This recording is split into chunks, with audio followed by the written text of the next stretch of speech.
Hello, and welcome to today's A-Team Group webinar covering a harmonized approach to data management for regulatory reporting. My name is Sarah Underwood. I'm an editor at A-Team Group, and I'll moderate today's webinar. Our expert speakers today are John Pilot, Global Head of Regulatory Operations at Standard Chartered Bank, Maciej Pajczowski, Partner at Bearing Point, Danjo Barry, Vice President of Positioning and Chief Evangelist at Napatech, and Sridhar Talluri, Director of Technology Americas at Archivum. If you'd like to ask the experts any questions during the webinar, please submit them and we'll do our best to answer as many as possible. I'm sure most of you are familiar with A-Team Group, but I'll tell you a little more about some of the resources we offer in the data management space towards the end of the webinar, and also in the intelligent trading technology space. Okay, so back to our speakers, and let me ask them to introduce themselves. John, can I come to you first? Please introduce yourself and tell us a little about your interest in data harmonization. Yeah, thanks very much, Sarah. So John Pilot's here at Standard Chartered Bank. I should start by saying that all views are my own and not necessarily those of my employer. So my function is primarily concerned with reporting, trade reporting globally, a variety of jurisdictions, and record keeping. So a very keen interest in the global harmonization agenda across both reporting and record keeping. Lovely, thanks, John. Maciej, would you like to introduce yourself, please? Sure, thank you very much, Sarah. Hello, everybody. My name is Maciej Pajczowski. I'm partner within Bearing Point, a regulatory technology direct tech practice, and I'm dealing with the large number of regulations all across the globe, including the Basel regulation, the transaction reporting oriented regimes, the consistency of the data for reporting purposes such as Solvency II or credit, which are quite recent, for example, in Europe. I work also a lot with regulators, central banks and supervisory authorities, again, across the globe, and with our team of over 500 regulatory specialists and our Abacus RegTech asset software, we are serving around 6,000 firms to do different reporting regimes in different jurisdictions. Fab, thank you very much indeed. Danjo, over to you. Yeah, hi, I'm Daniel Joseph Barry from Napatech. I'm probably representing the more technical side of the discussion tonight. Napatech is an expert in packet capture, has been working with a number of different companies on building solutions for security and other things, but now in this context, looking at regulations and compliance. So I personally have 25 years experience in telecom and IT, from technical roles to sales, marketing, business management, etc. In the financial market, Napatech's been active for a number of different years and have a very good name in the packet capture space. But I think we're last year have been very active in just talking about the compliance MiFID II and some of these things together with our partners. And I'll be talking about more about that in the webinar. Thanks, Danjo. Moving to you, Sridhar, please introduce yourself and tell us a little bit about your interest in data harmonization. Sure. This is Sridhar Talluri. I'm Director of Technology for Archivum Americas. Archivum provides software-based services for all record-keeping requirements globally across several verticals, including financial services. And our interest, and especially my interest, is essentially global compliance mandates in the financial industry, and especially in trading lines, front office and back office in trading technologies, and all the regulatory mandates globally for those verticals. And my experience essentially lies around managing technology stacks for the equity trading, and also compliance-based reporting and record keeping. Thank you very much indeed. Thank you, all of you. Before we start our discussion, let me give you a quick rundown on what we plan to cover today. We'll start with a look at the state of play in data harmonization for reporting and record keeping. And a little later, we'll consider which regulations are particularly well suited to data harmonization. We'll talk about the challenges of identifying and managing common data and records. And we'll look at best practice approaches to achieving harmonization. We'll also set out a step-by-step process from decision-making to implementation. And then towards the end of the webinar, we'll look at the benefits of harmonizing regulatory reporting and record keeping, and look at some technologies that support efficient regulatory data management. Finally, we'll give you some expert advice on harmonization for data management. During the webinar, let's point out that we'll also share a few stats from the EDM Council and some results from an A-team survey conducted as part of a white paper which was sponsored by Thomson Reuters and is titled Harmonizing the Approach to Regulatory Compliance. It was published in October 2016. You can download some of these slides when we have the stats up during the webinar using the handout section on the GoToWebinar panel. If you haven't got the panel open, use the little orange arrow at the top of the panel to open it, and then you can click on the handouts and download them. But we'll also put the handouts on our site after the event and when we upload the webinar recording, and we'll email you to let you know when all the materials are available. So on we go, and here are some EDM Council stats, rather a lot of them perhaps, so here's a quick interpretation. Things are looking up, with most groups of the groups covered by the EDM Council benchmark showing a greater percentage of firms achieving data harmonization across repositories in 2017 than 2015. At the other end of the scale, a smaller percentage have not yet initiated data harmonization. So that was a review, end of year, a review from the EDM Council. Moving forward, Sridhar, can I come to you first to talk a little about this slide and the regulatory tsunami that we're facing? Yeah, absolutely. This is actually a report that came out from a pretty well-known publisher a couple of years ago. And this actually is in line with the current state of affairs in financial sector. And essentially, this is kind of a cause and effect information that you see here. And as you could see, there are 4 major factors that are essentially driving the report, compliance reporting and record keeping use cases within FIS.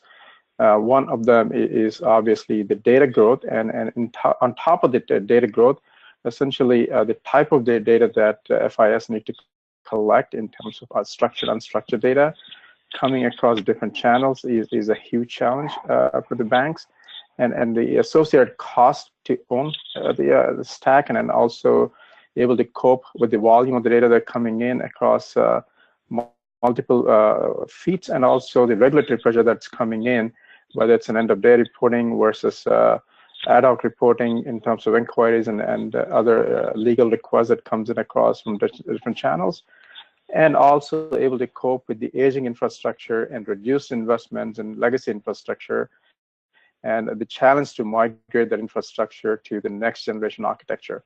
And all these things lead to a huge compliance risk, branch loss of brand, an impact on the brand of the banks as well. And associated with that is regulatory fines that come across. And as you know, the banks almost paid about $300 billion in fines in the last 8 years. So that is a huge financial burden as well to the bank. So end of the day, the banks have to take a look at this in depth and then trying to figure out the best way to move forward to handle the volume and the variety of data that they have to deal with. Thanks very much indeed. But before I ask the other speakers to add their views on the state of the market, let's take a quick audience poll. The question is, how much progress has your organization made on harmonizing data management for regulatory reporting and record keeping? You have 20 seconds to click on your selected answer. So please go ahead and vote now. So very encouraging. 49% of our respondents saying they're making good progress, 5% not yet started, 7% have made as much progress as is possible. That's very interesting. So can I come to you, Maciej? How do you see the state of play in the industry on harmonizing data management for reporting and recording? Thank you. I'm actually quite surprised by the results of the current poll, as well as the EDM survey. Why I'm saying that, there's a beautiful Basel standard for data aggregation and reporting, which is nothing else than data harmonization. Actually, it requires, in fact, very structured taxonomies and approaches to the governance as well as to the data platforms. And if you look at the results of the self-assessment of the GSIPs across the world, hardly anybody passed the stages, especially on principle number 2, which is about the data harmonization and data management. And if you just ask the supervisors on this, they're quite clear that actually those that passed by self-assessment, they're actually not passing by the supervisor assessment. So I believe there's actually a huge way of work still within the area of the data management, data harmonization, and data aggregation. I believe that something what is often underestimated is not so much the effort that goes into the data dictionaries, data taxonomy, data structure. That's a relatively simple job. But I think what goes often underestimated is the regulatory maintenance cost that goes into the aggregation of data. And I believe that's the major issue for many of the larger but also mid-tier institutions to manage the regulatory change as the, for example, Basel standards or transactions reporting regimes are changing. So that's one of our observations. Actually, there's quite a lot of optimism, but if you look into regulatory assessment of the readiness on this specific topic, they are far more away from being positive. And this is definitely due, I agree with the previous statements, this is definitely due to the huge number of legacy applications that are sitting there in the banking infrastructures and the lack of integration of these. So that's the major topic that I would just bring to the where are we now as financial service industry. And to be very frank, I personally don't believe that something like BCBS 239 on the risk data aggregation reporting, that industry will be compliant in 3 or even 5 years, because it's a huge job, and the change required to go into harmonized data management there is will probably exceed the possibilities of a large number of financial institutions as they stay today. Okay, thank you. We'll come back to some of those challenges in a short while. Indeed. On our next slide here, here's a chart from the white paper I mentioned earlier. It specifically covers regulatory reporting and suggests the key challenge by some margin is organizational and cultural issues. You can download that handout. It's the second handout in your control panel there. John, bringing you in here, would you agree with this, and how do you see the challenges of harmonization? Do regulatory reporting and record keeping go hand in hand and raise the same challenges, or do they present different challenges? Yeah, thanks. I mean, I think I'm a little bit surprised at these results. I certainly don't see organizational cultural as a big barrier to harmonization with the organizations that I speak to and within my own firm. I mean, I think, you know, from my perspective and in my experience, I think the reporting challenges are, you know, there are numerous reporting challenges when it comes to harmonization. I think the first one, if we think about why reporting is required in various jurisdictions to various regulators, the rationale for regulatory reporting, you know, is very different. We have prudential reporting for capital and organization stability, monitoring and local market surveillance. We have, you know, OTC derivative reporting, you know, things like EMIR and Dodd-Frank, which is more around markets and systemic risk build-up.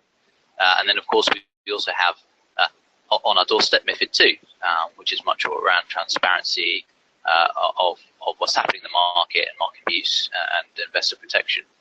So if we think about, you know, the rationale for reporting, you know, there are numerous requirements that the regulators have bestowed upon organizations across the globe, but for very different reasons. And, you know, that has led to, clearly, organizations responding in sometimes quite unilateral ways to those reporting obligations, depending on the type of reporting, depending on the type of jurisdiction.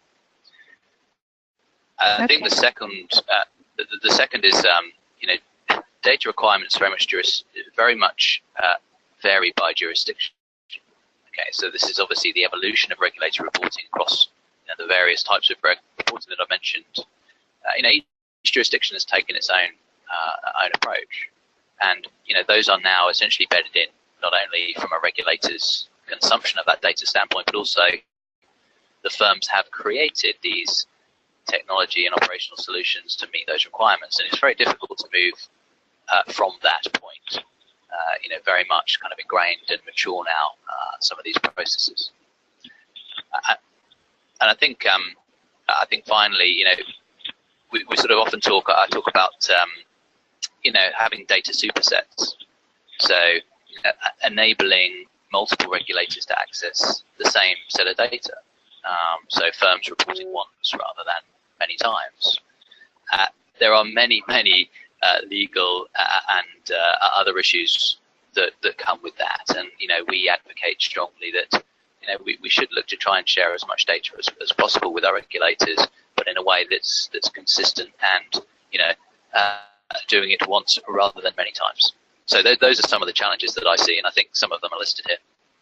Fantastic. Thank you very much indeed, John. That's something to look forward to, what you suggest. Interesting.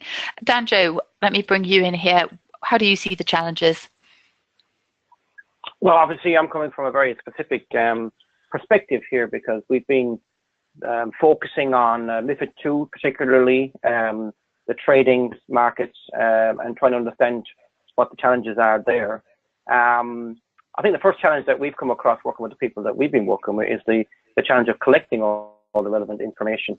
I think we have to remember that some of these regulations, as John was saying, are quite broad and require a unilateral approach. I think that's where data harmonization has to be seen in context, because certainly there's been systems in place for specific silos, let's say a pre-trade activity or an execution activity or a post-trade activity, where you've had these God boxes, if you like, that could do everything for that particular asset class, venue, or instrument that you want. The trouble is when you have to start reporting across those different areas, and MiFID II is a good example of where you need to do that. So from what we've heard, the solution today is a lot of manual labor, throwing a lot of people at the problem, a lot of printing out of paper and trying to patch things together at that level, which is fine for day one. You will tick all the boxes and meet all the requirements, but I think everybody knows this is not scalable and it's not sustainable. So there will be a need to try and find some way of, as Sridhar was saying earlier, about being able to put some structure around all this data as well, sort of find a structured approach to doing data management, try to put a framework around this that will allow you to scale and be able to not only handle MiFID II, but some of the other requirements that is coming along as well. And record keeping, we haven't talked about here for much part of it, but that's obviously a huge part of it. And record keeping and reporting will go hand in hand in the future. Again, MiFID II is a good example. There's a requirement there to keep records for up to 7 years now, so the auditor can go in and start looking at something that kind of time scale. That provides a headache for organizations to figure out, what granularity you need to keep. We obviously are a company that captures all the packets, so you could keep all the packets, and that's as detailed as you can get, or you can derive records from that and try and save that. So there's still some more to figure out what the level there that you need to hit, and I think it'll be the regulators that will determine that in the end of the day. So trying to, one of the challenges there, of course, the level of detail required, the scope of the application that you need to do. So I think that there's a lot of new things that have come across here that we still need to understand. And it's going live in January next year. So I think it's when the regulator starts to act on this that we'll start to get some more guidance on what they're really looking for. Okay, that's great. Thank you very much indeed, John. Coming back to you, how are firms approaching harmonisation of regulatory reporting and record keeping? Are they taking a strategic approach or a more tactical approach at the moment? Well, I guess, the first thing to say is that certainly firms that I speak with are absolutely, approaching and taking an approach to harmonisation. We have to. It's becoming, certainly for firms that are operating in multiple jurisdictions, it's becoming too expensive and frankly too risky to not take an approach of some sort to harmonising our data, both internally and in the distribution of that data to our various regulators. So, I think certainly the more ambitious firms with perhaps deeper pockets and more forward-looking are taking an approach which is more strategic. So, obviously there's lots of talk about sort of central data stores and data lakes and utilising some of the new technologies that are out there and coming in. So far as firm resources will allow, it's an expensive set of data projects essentially that are being initiated across many of the larger firms now. And what you'll see is firms moving from, let's say, under EMEA reporting, where they perhaps have historically reported different asset classes to their to the regulators in the EU, perhaps using different internal systems connected to their transaction processing systems. What you're now seeing is a number of external third-party vendor options being available to these firms, and those firms assessing whether or not we can bring in, a single solution to meet not only a cross-asset reporting obligation in a particular jurisdiction, but also potentially a single solution that meets multi-asset and multi-jurisdiction. I guess the challenge there is firstly, ensuring that you are able to take a commercial decision around this. Is this the right use of the bank's money or firm's money? And in a lot of cases, the firm will decide that it absolutely is.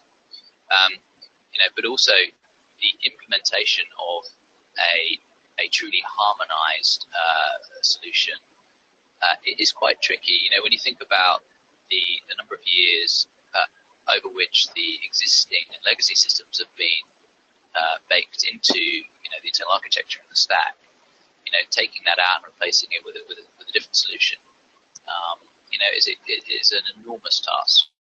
And when it is a extremely sensitive regulatory set of data, and regulators in various jurisdictions are consuming that data, it's extremely important that firms implement these in a very structured, objective, and careful way. And that is often a barrier to even going forward with some of these projects, because they are simply seen as too risky, which again can prevent some of the harmonization approaches that the banks are trying to take.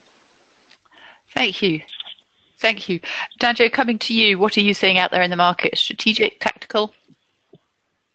Yeah, it's interesting, just following on from John's point there. I think he raised a lot of very good points there that harmonise sorry about the fun, with what we're looking at as well.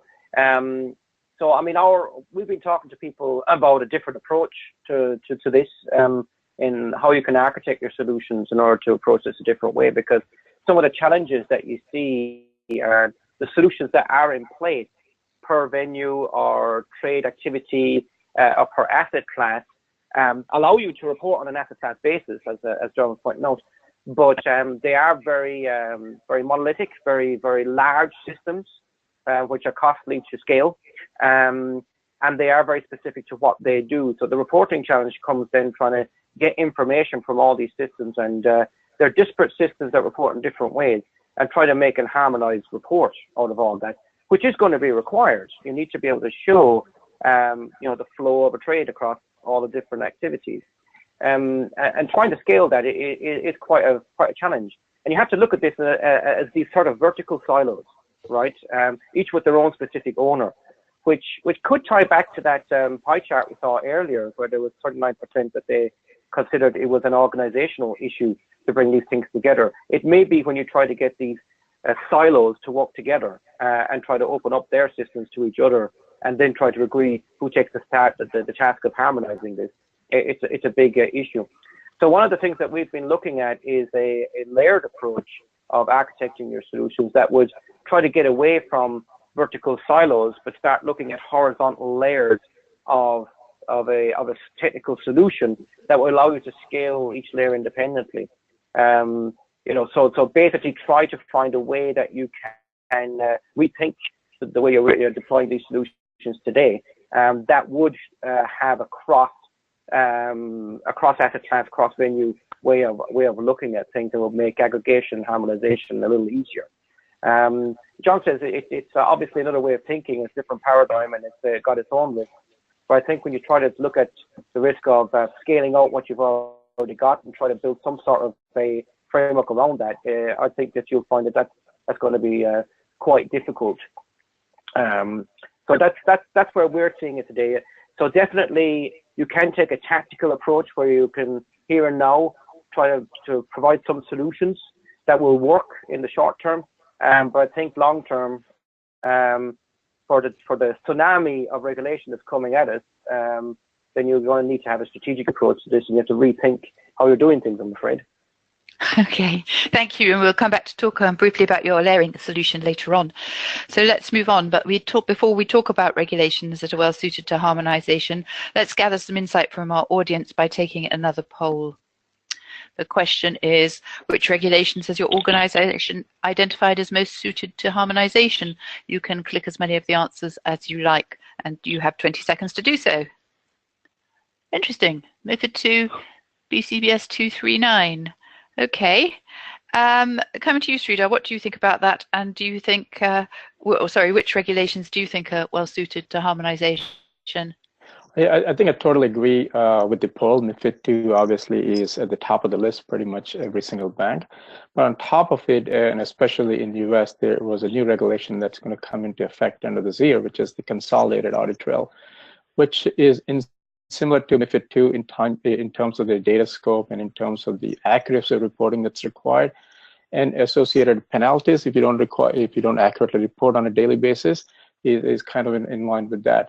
And as some of the panelists said earlier, I think consolidating the data points, whether it's for equities and fixed income or other type of asset classes, and breaking down the silos are very, very critical when you start talking about what's the best way to effectively manage these regulations.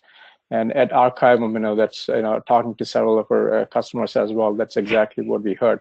Breaking down silos and taking a layered approach to architect the next generation reporting and record keeping architecture is essential. And a lot of the banks are actually going towards that. Obviously, it's a long path. There are short-term solutions, and some of the banks are taking long-term solutions as well to get to the state. But pretty much every bank realized that they have to have data like kind of a concept to bring all the data points into a single architecture and provide a different type of record keeping reporting out of, or a compliance reporting out of a single repository. And in terms of the cultural and organizational issues, I think I agree with the poll as well. In the past, you have pretty much three types of stakeholders in a bank. You have a line of business, you have technology supporting it, and you have compliance. In the view of LOB, in view of technology, they always talk about their own silos, their own ownership of siloed reporting systems, and they deem that they own that data. When it comes to compliance, they want to see a holistic view of the data across all asset classes. And they want to see that the data is not owned by silo, it's owned by an enterprise. So they want a holistic enterprise level approach in architecting a new solution. I think with all these regulations coming in at a pretty high speed, hitting these banks, now they realize that they have to go with a strategic solution to consolidate and provide a single record keeping infrastructure, a single compliance reporting infrastructure on top of record keeping. So you don't want to have two different systems, two different repositories, one for record keeping and one for reporting.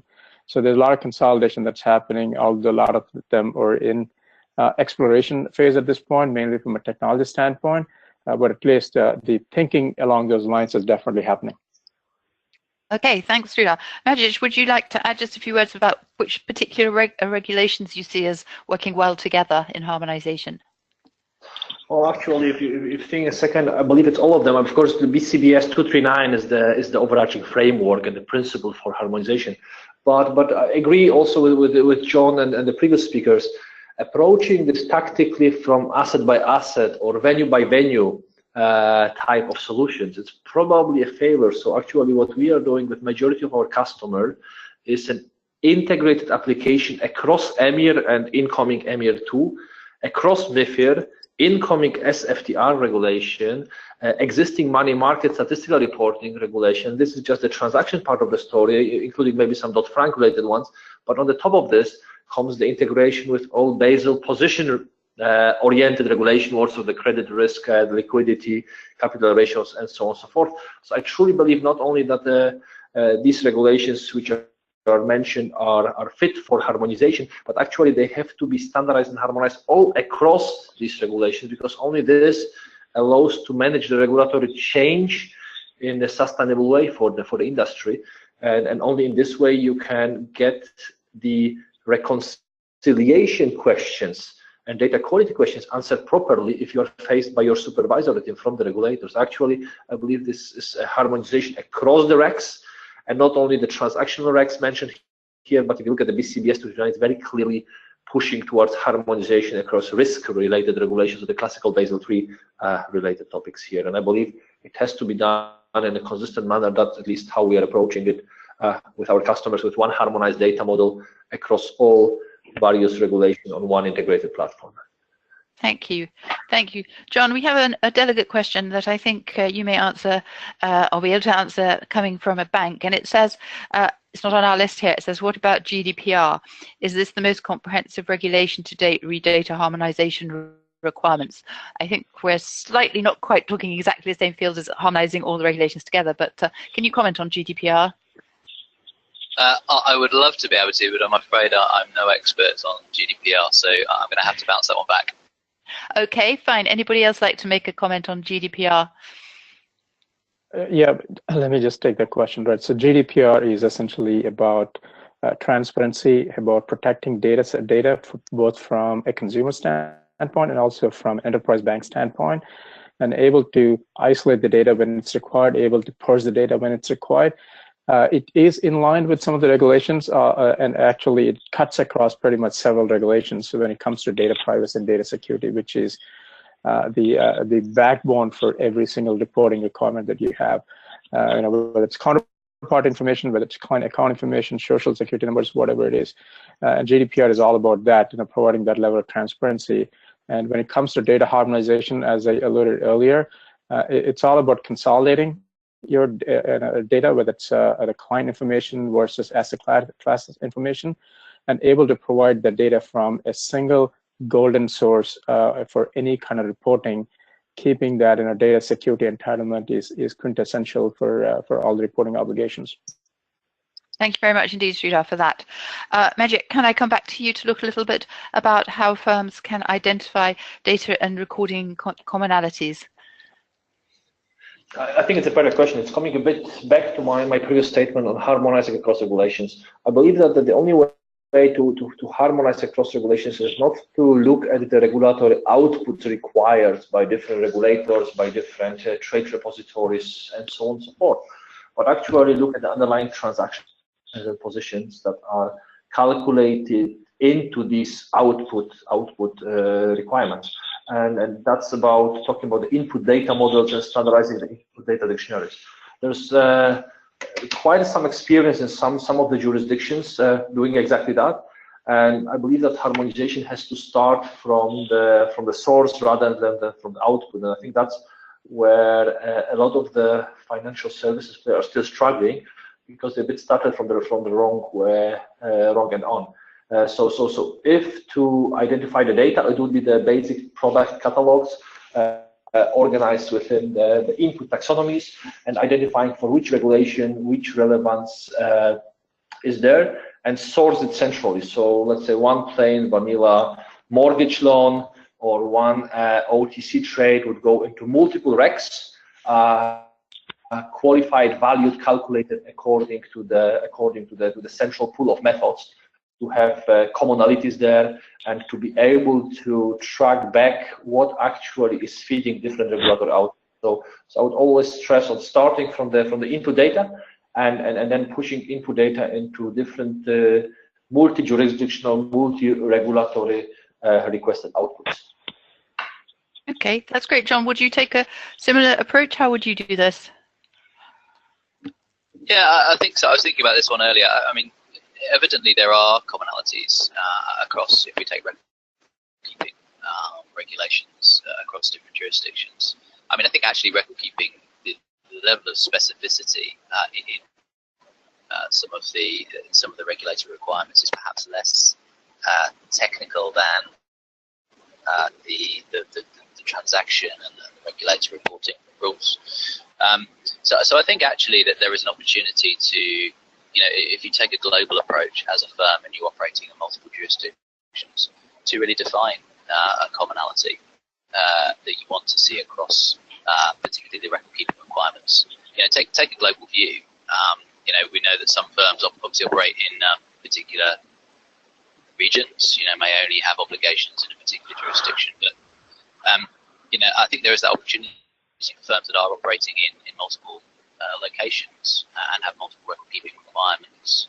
That opportunity is there, and I think historically, have firms truly incentivize their internal program teams to find those commonalities, or has it been a a kind of rush to the line and get something in to demonstrate compliance. So I think there's an incentivization of your organization, and that has to be there, not only for the sort of the pipeline regulations coming in, but also the legacy and the more mature regulations that are now well established. Okay, thank you very much indeed, John. Okay, my flowchart. On this one, I have to say, here's a flowchart I made earlier, and it's very high level. So Danjo, please would you provide a more detailed explanation of best practice approaches firms can implement to achieve harmonization? Yeah, I mean, I think this slide is kind of covering it from a very high level. There might be someone who's better to speak to that than I will, which I think I've got a more detailed slide coming a little later, which is going into the approach that we're looking at. I don't know if that's the next slide in the pack or not. But basically, as I was saying earlier, the approach that we're taking is trying to look at an alternative to this vertically integrated silo solution, which is difficult to scale out. And one of the reasons it's difficult to scale out is that these systems that are built to solve issues in these per asset class or per trading activity are duplicating a lot of the common functions that you might have across a number of different areas. So we've tried to look at those common functions and break them down into what we've for now just looked at 3 layers that we think kind of identify the problem. So we're using a I don't know if you can bring up that slide at all, but basically we're looking at the 3 layers. It's one is a data capture layer. Dan, let's talk about. I can move on. Let's talk about that. Hold on a minute. Let me find it. There we go. There you go. That's what I'm thinking of. Yes. Yeah. Yeah, I think it's where I can talk about that solution here. So basically, what you're looking at here is previously you would have had let's say a grey box that would cover all of those 3 green boxes for a pre-trade or a trade execution or a post-trade activity, and they would have been duplicating the data capture and what we're calling is the data harvesting, which is basically translating that raw data that you're collecting and trying to make sense of it, and maybe doing a little bit of analytics on that, and then reporting upwards. So there would have been a sort of a capturing, harvesting, bit of aggregation and reporting for each of these systems that are going in there. But duplicating this obviously is expensive and it's costly in general for the organization to handle. So trying to look at those commonalities across it, we came up with one of the commonalities is just the ability to capture data at all. So in your network, you want to make sure that all of the Ethernet packets that are in the network, everything that's there, whether it's voice over IP calls or emails, any of those things that are used for communicating about a trade are actually being captured. And that's both in real time, so you can actually do some real-time analysis and monitoring of these things, but also capturing it and storing it to disk so that you can look at it later. I mean, we've talked about the report keeping requirements, the record keeping requirements that are there. So there is a real-time aspect to this, and there's also a post activity as well. But if you look at the capturing capabilities that each of these solutions would require, it's pretty common.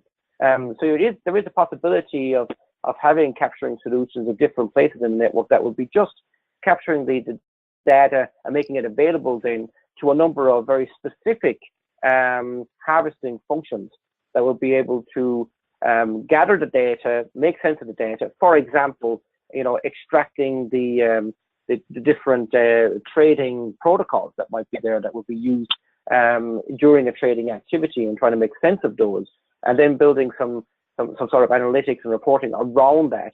That can be provided to a data aggregation layer then, which would have an end-to-end view, an end-to-end process that could go across asset, across instruments, and across venues. So this is basically what we've been looking at in the realm of MiFID II, and trying to find a way to get MiFID II to work on an end-to-end basis and be able to provide those reports on an end-to-end basis. Okay, thank you. Let's come back to John and see what he thinks of the flowchart. John, how would you approach harmonization? So I think the term best practice is one I struggle with at this point. I think certainly from a reporting and record keeping perspective, there has been a significant increase in the amount of reporting and record keeping the firms have had to do in recent years. And I think, obviously one of the purposes of this webinar and many others that happen is to discuss some of the challenges and opportunities that are out there to do this a lot better than we have done so far. So I don't think there is a real best practice at this point. I think there are lots of good options and lots of will now to harmonise. I mean, I think this is a fairly rudimentary flow.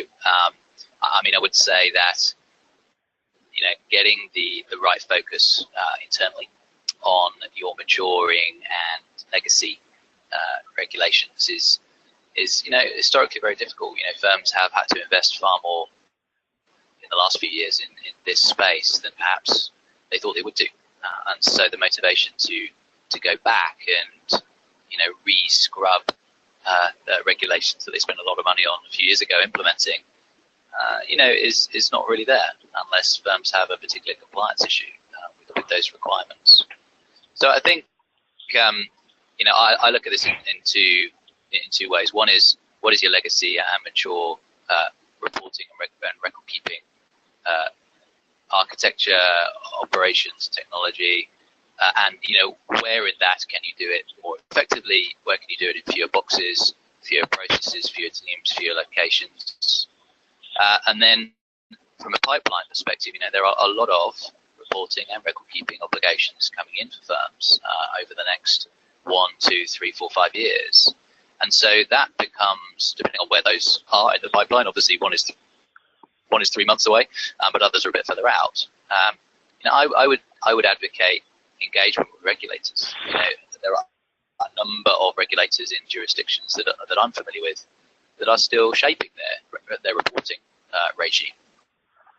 We have a fantastic opportunity to go in and talk to the regulators about what they're asking for, and really give very detailed, prescriptive, and constructive feedback on what they're asking for, and help them to understand the challenges and to, as far as possible, harmonise those pipeline requirements with ones that we have already, as an industry, delivered against. Okay, that sounds good. Let's see. I'm sure we'll talk about that in months and years to come. Thank you, John. The quick wins of harmonisation. Let me come to you, Magic. Can you say a few words about that? I think the biggest win, once you have harmonized data storage, data definitions, is the increments for the new regulation. Because of course it goes without saying that the effort invested in such harmonization is quite significant. The interesting bit comes when the regulation changes. The incremental bits that you have to source from your trading, from your loans, from your core banking system into such harmonized data layer, it's becoming less and less. And we have good experiences in a number of regulations. Let me just call a few. When LCR came into from Basel, a lot of our customers went and had quite an effort to implement LCR. But there was a follow-up regulation called Additional Liquidity Monitoring Metrics, which was actually a small extension to our base data model required and already existing for LCR to cater for this complete new regulation. The regulation just mentioned before, MiFID, right? So the customers who are operating with us on the data model, which caters for EMIR and money market statistic, has just an increment to go for the MiFID 2. Of course, it's still some effort, but it's not the effort from starting from scratch. So I think the biggest advantage you see over time, if you can manage the regulatory change, so the change the bank topics in the respect of regulation, regulatory reporting efficiently, and that's one of the I think biggest advantages in terms of the bringing efficiencies and cost savings to the financial services industry. Fantastic, thank you. Sridhar, quick comment on quick wins. Yeah, I think on top of this four that you listed here, the other thing is the accuracy in reporting and also consistency of the data when it comes to reporting and also record keeping. And the other thing that you get is when you talk about data, right, it's not just about equity versus asset class. If you look at the mandates, the global mandates, they talk about much more than your order, record transactions. They talk about electronic communication that need to be kept, right? So when you start talking about harmonization, you start thinking about other types of data that you need to capture. And especially when you're talking about global banks, they pretty much cover every single regulatory requirement that's out there globally. So by doing so, you're not only capturing your trade and order lifecycle events and whatnot, but actually capturing chat messagings. You're capturing emails that are related to a given transaction. You're capturing social media feed that's used internally. So that brings pretty much every single data element that's related to a given transaction, obviously that needs to be kept for a number of years from a data retention standpoint, but it also gives you enough ammunition to regulatory response in a very expeditious fashion. Excellent, thank you very much indeed. Let's look at a bit longer term at some of the longer term benefits of harmonization. But before we talk about the stats and things on this chart, let's take a final audience poll to see how our audience expects to gain from harmonization. The question is, I think on your screens, what business and operational benefits does your organization expect to gain from harmonizing reporting and record keeping? Let's have just 15 seconds this time. You can choose as many options as you like. So people looking for significant business and operational benefits. Majid, back to you. And do you think that's what they can expect and hope for, or what do you see as long-term benefits? Yeah, I certainly agree. So data consistency is a good one. I already mentioned the cost savings and cost saving, especially over a longer period. Reduction in data sources, again, I would sign up to this one, but it only works if you're operating a single harmonized data model, unified data model across the recs, across the jurisdictions. The less you are in such a model, the less probably reduction of data sources will become true. And data consistency for sure, because that's, again, sourcing data once, reusing it many times, leads to vastly improved regulatory response and improved regulatory compliance. That's out of question. So definitely agree with most of this. Last but not least, organizational efficiencies. We are discussing quite a lot about the data aggregation, harmonization, processing. There is the whole process layer of dealing with the data and the reflected organization about this. For example, something like the commentary and review processes and similar processes. I believe it has to be strongly linked to the whole topic of the business processes and workflows along the regulatory value chain of data. It belongs to this, at least that's how we are dealing with our Abacus customers in this respect. But that also leads to the increasing of organizational efficiencies, mainly going toward industrialization and standardization of the whole data processing activities. Thank you. John, your thoughts here. Do you see benefits? Where do you see them? Yes. So, I mean, cost is an obvious one. Taking a data set and using it for reusing it for multiple consumers. I think compliance is easier. So, the ability to comply with a new requirement that is essentially a subset of an existing rationalized data set is very attractive to firms aiming to achieve a high and material level of compliance with incoming regulations on day one. And I think from if we think why this from a reporting perspective, we're reporting it to regulators so they can use it, and I would suggest that regulators would have a higher level of confidence in some of the data sets that they've received, where they have been engaged with the industry on a harmonization agenda. So cost, compliance, and confidence, 3 C's for me. Okay, that's great. Thank you very much indeed. We talked a little bit about the Navtech solution earlier. Majid, would you just like to run through some of the content of this slide and explain how Bearing Point can help people? Sure, as already mentioned, so a big part of our philosophy is not only for the transaction regimes, but for all regulatory regimes actually operating on a single data model across regulations like EMIR, MiFID, SFTR, FINFRAC, but also Basel III regulations. And this leads actually to the possibility of reusing the regulatory content, I mean, especially the data sourced into the systems across different type of events, across different assets classes. While we are operating in a centralized way and standardized way for literally thousands of customers across the globe, we of course have quite high efficiencies, and the regulatory expert that is sitting with our development teams is being served or being sourced into the number of implementations of such regulatory regimes.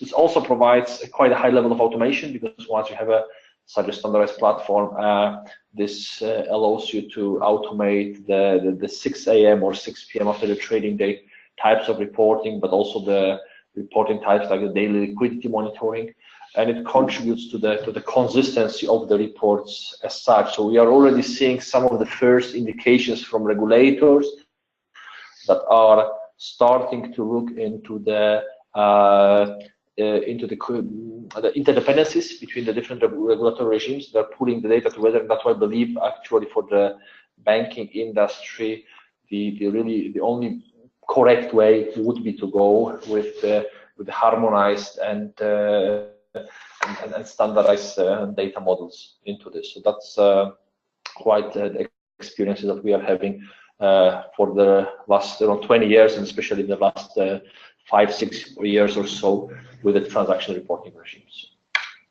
Thank you very much indeed, Majid. So coming to our last question, what advice would our speakers give to data management practitioners working on harmonization? Danjo, can I come to you for a few words? Yeah, I just wanted to say 3 things on this topic here. I think that it's been echoed as well during the discussion today, that you need to break down the silos if you want to do a harmonized approach, and you need to do that with a harmonized architectural approach as well. I think it's going to be difficult if you take existing systems and try to, put that square peg into a round hole and expect it's going to work. I think you need to take a look from top to bottom. So it is going to be a strategic activity.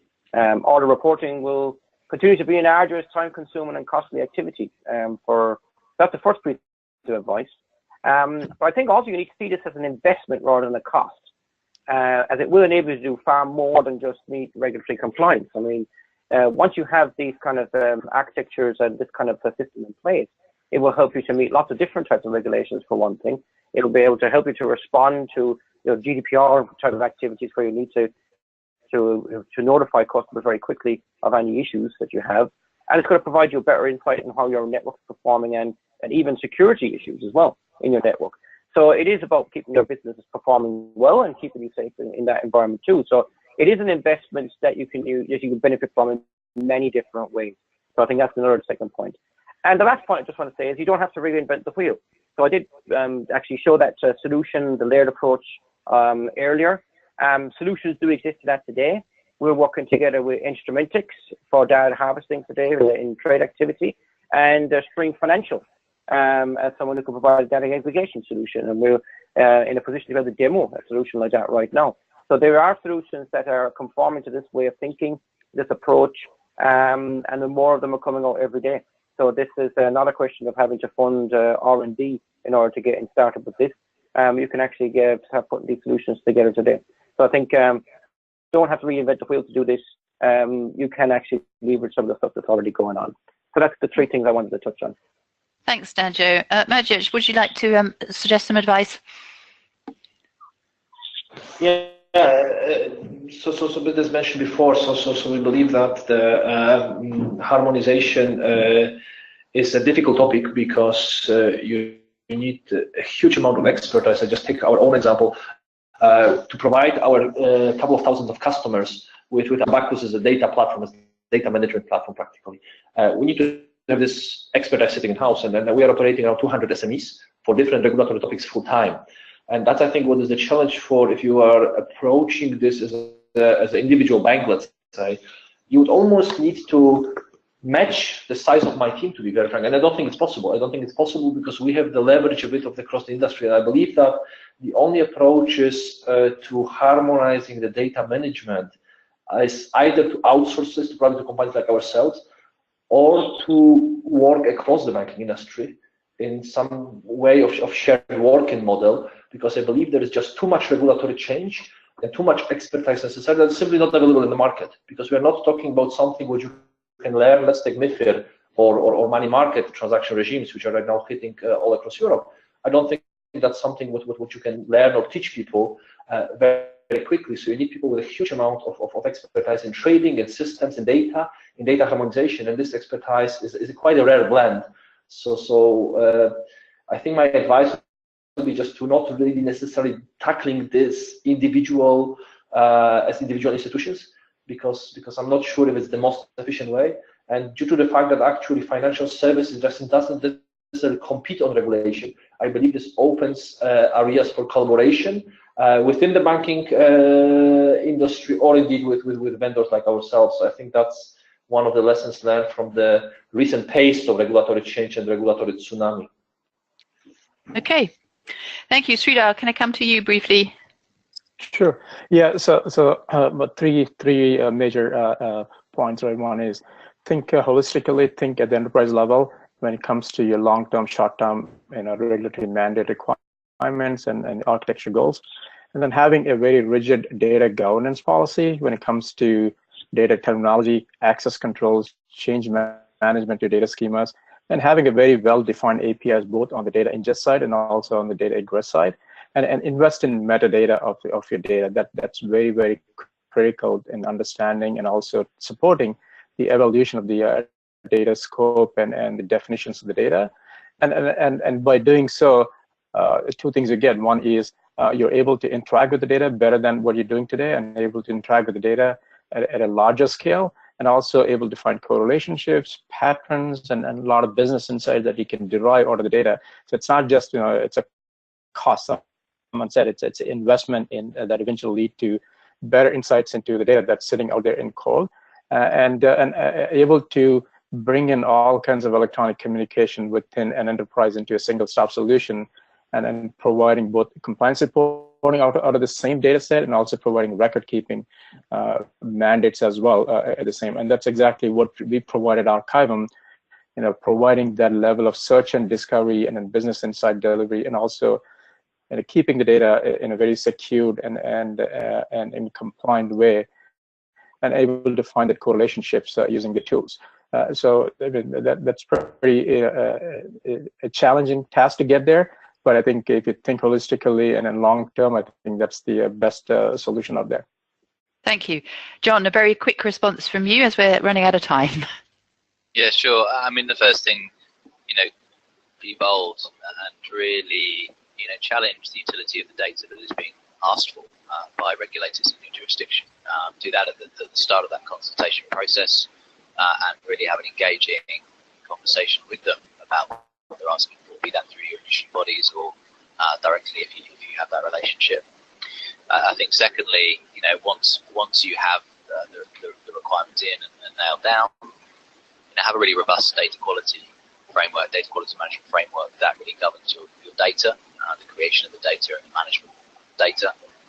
And I think thirdly, you can forget about doing anything in harmonization if you don't find some sort of commercial angle to it. This is not just about cost reduction. The benefits of that aren't necessarily well proven at this point.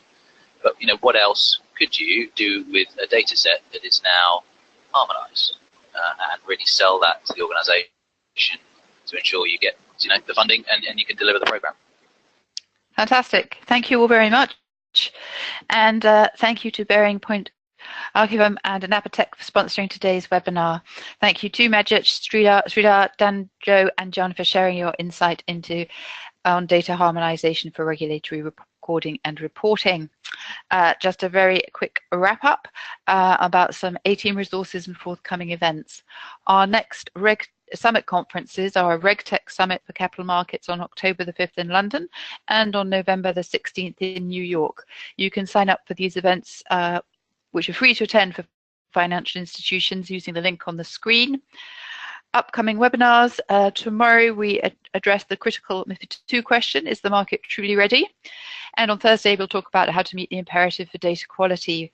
And next week on September the 19th, we'll look at the no LEI, no trade problem and how to manage entity data for MiFID II compliance. I hope you can join us. You can sign up using the URLs on the bottom of your screen again.